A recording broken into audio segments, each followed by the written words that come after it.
Inondations, routes coupées, centres de santé difficilement accessibles.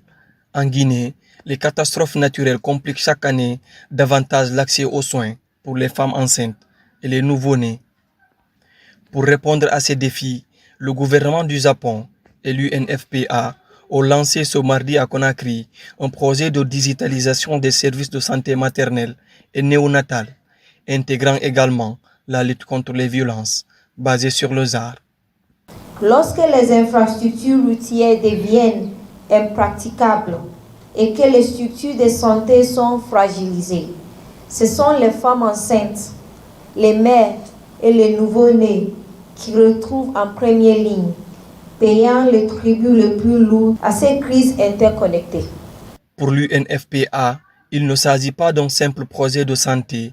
L'ambition est de rapprocher les soins des populations les plus vulnérables grâce aux nouvelles technologies. Une clinique mobile sera déployée et 10 structures sanitaires seront équipées d'outils numériques permettant un diagnostic à distance. Ce projet n'est pas une simple intervention de routine. Il s'agit d'un saut technologique pour notre système de santé, en intégrant la solution de diagnostic rapide, SPAC.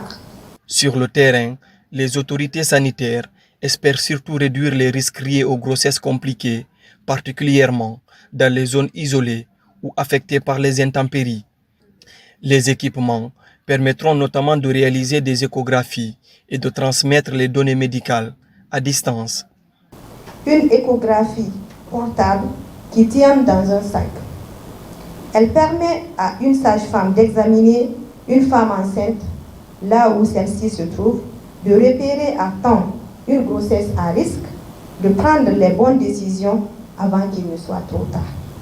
Plus de 5000 femmes enceintes et autant de nouveau-nés devraient bénéficier directement de ce programme. 20 sages-femmes seront également formées à l'utilisation de ces nouvelles technologies.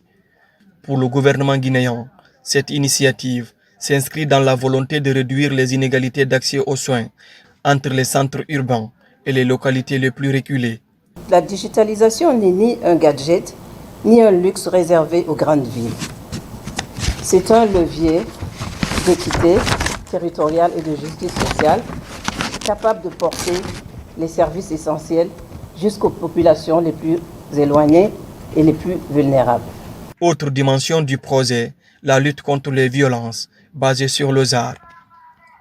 Dans les situations d'urgence humanitaire, les femmes et les jeunes filles figurent parmi les personnes les plus exposées aux violences. Le personnel de santé bénéficiera donc d'une formation spécifique pour identifier et orienter les survivantes. Le fait de combiner santé et innovation sanitaire, aussi avec la lutte contre le BBG, nous semble une option très salutaire.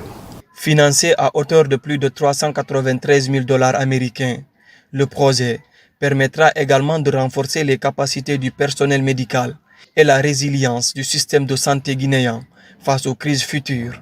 Le Japon, partenaire de cette initiative, entend poursuivre son accompagnement dans ce domaine.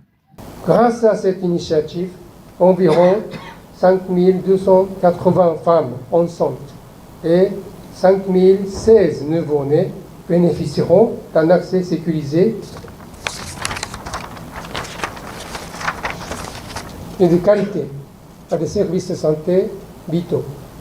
Ce projet aura également un impact plus large en renforçant les capacités de personnel de santé locale et en améliorant la résilience des communautés face aux crises futures.